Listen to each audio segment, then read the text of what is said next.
Hello and welcome back. In this lecture, we are going to learn about two simple string methods in JavaScript, the padStart method and padEnd method.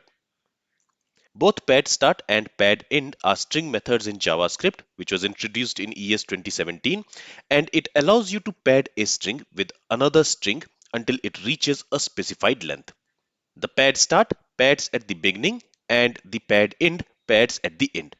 And these are useful for formatting strings, especially when you need consistent lengths, like for displaying data in tables or aligning text. So the pad start method, it pads at the beginning of a string with another string. Basically, it repeats a string which we pass to the pad start method until it reaches a given length.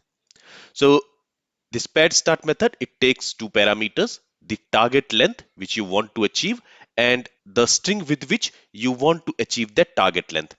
This second argument is optional here. If you don't specify it, it is going to use spaces for the pad string. Let's try to understand this with an example.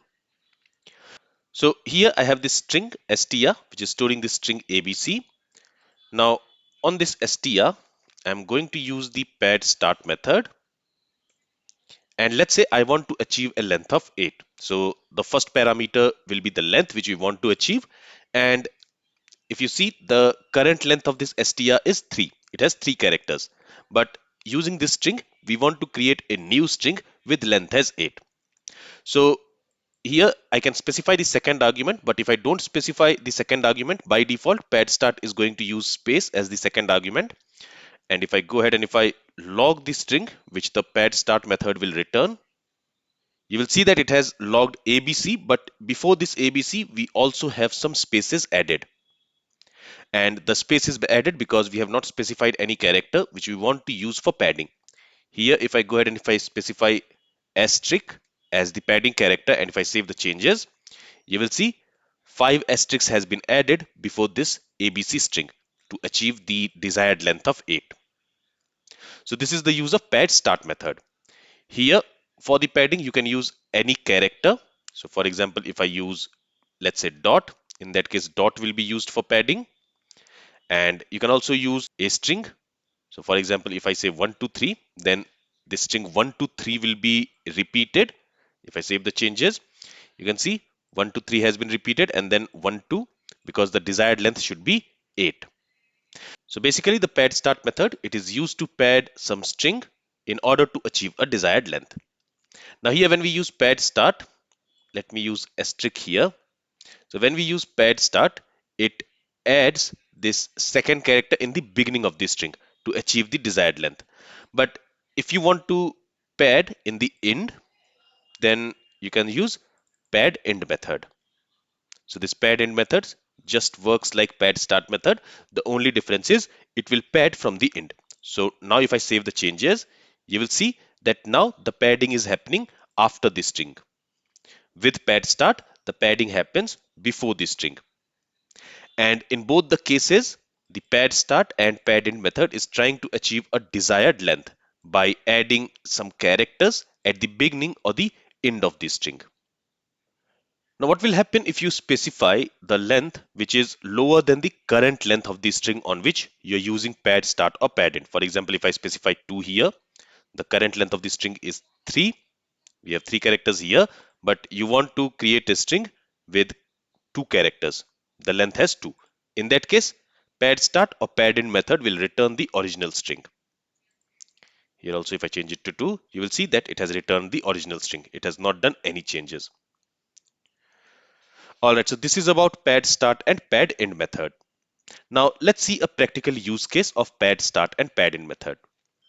So you might have seen that in many e-commerce websites, when you go to check out a product, and if you have a card details saved, there it will not show you the complete card number. Instead, it will only show you the last 4 characters of your card number, and rest of the character will be masked with asterisk. So same thing we can achieve with pad start and pad end.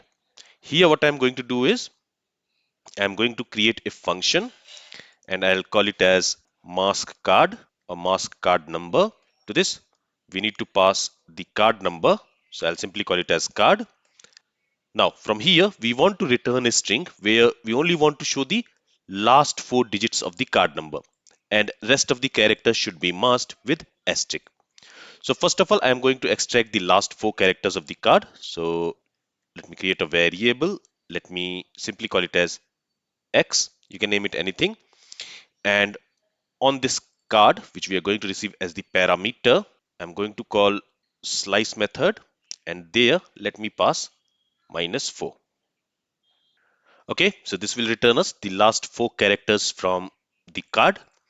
Now, what we are going to do is on this X, which is storing the last 4 characters of the card, I'm going to use padStart. Okay, now what should be the length which we want to achieve? The length which we want to achieve should be the actual length of the card. That means the number of characters in the card string. So for that, on this card, we are going to use the length property, and it will give us the length of the card. And what do we want to pad it with? We want to pad it with asterisk. Okay.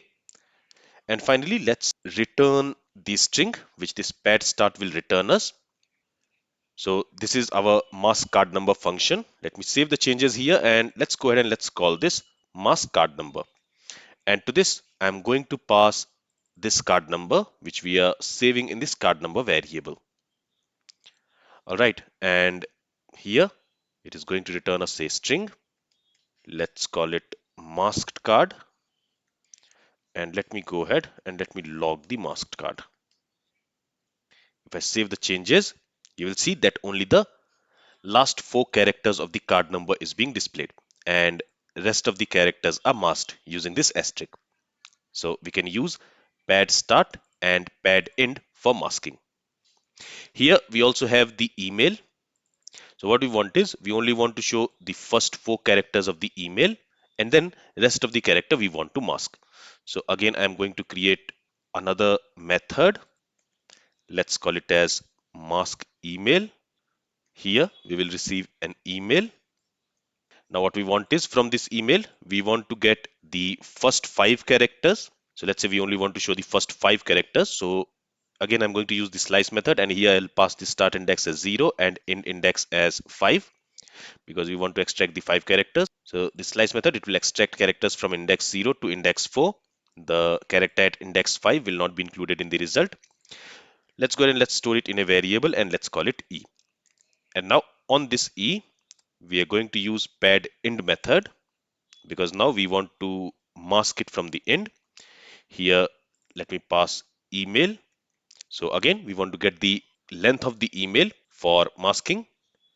So for example, these 5 characters should be displayed in the email, and rest of the characters should be masked. So for that, we are getting the current length of this email using this email.length, because this is the desired length which we want to achieve using this padEnd. And then we want to mask rest of the characters using this asterisk. Okay, so now let me also go ahead and let me first use this console.log statement, and from here I'm going to use mask email method, mask email function, and to this we are going to pass this email which we are storing in this email variable. If I save the changes, we have an error, X is not defined, because this should not be X, this should be E. Let's save the changes now, and you will see that now the email has been masked here. So with these 2 examples, I hope now you understand the use of padStart and padEnd method. These are 2 string methods which does not modify the original string. Instead, these 2 methods returns a new string from an original string. This is all from this lecture. If you have any questions from this lecture, then feel free to ask it. Thank you for listening and have a great day.